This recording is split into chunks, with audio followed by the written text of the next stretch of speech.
Well, first of all, good evening. Welcome to Cinema Paradiso for the Film Festival author event.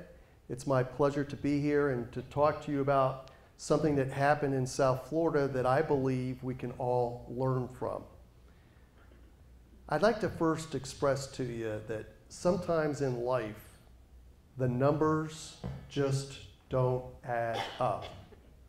And on a rare occasion, when something bizarre happens before your eyes, your personal radar will go up.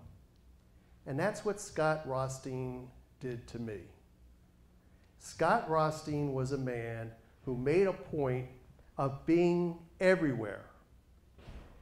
He was front and center.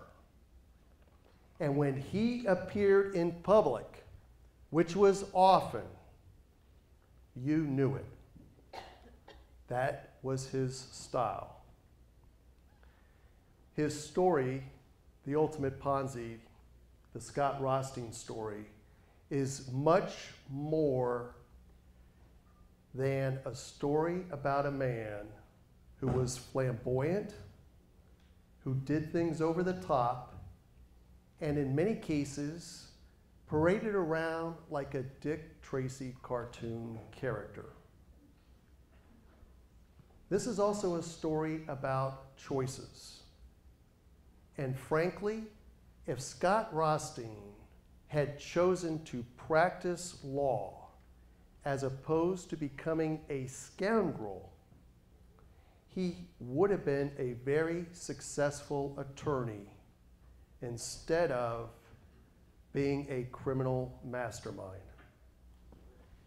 How did he get started? It's important to point out that Scott Rothstein was an attorney in Hollywood, Florida, who was an unknown attorney. And Scott Rothstein needed somebody else to give himself credibility and to, in fact, establish a law firm, because he couldn't do it on his own.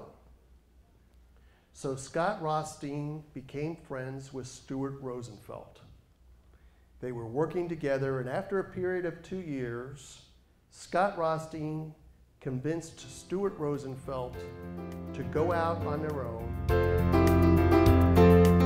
In a June 2012 deposition, Scott Rothstein acknowledged on the record he spent $60,000 a month on paid-for women. $60,000 a month. Well, he had friends, he had attorneys, he had clients, he had obviously a lot of things that were going on.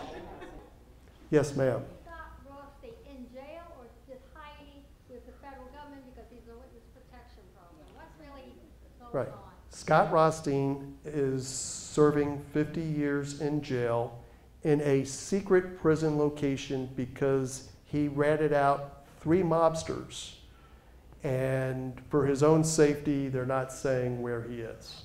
But besides, individual investors realize that major hedge funds, New York, Texas, Florida, the list goes on, they all bought into this. The question is about the missing diamond that's worth $500,000. You know, that's under investigation. One thing I will not do today is I will not speculate on indictments or cases that are still open. I'm happy to talk about people who have pled guilty and individuals who are already going down the pipe.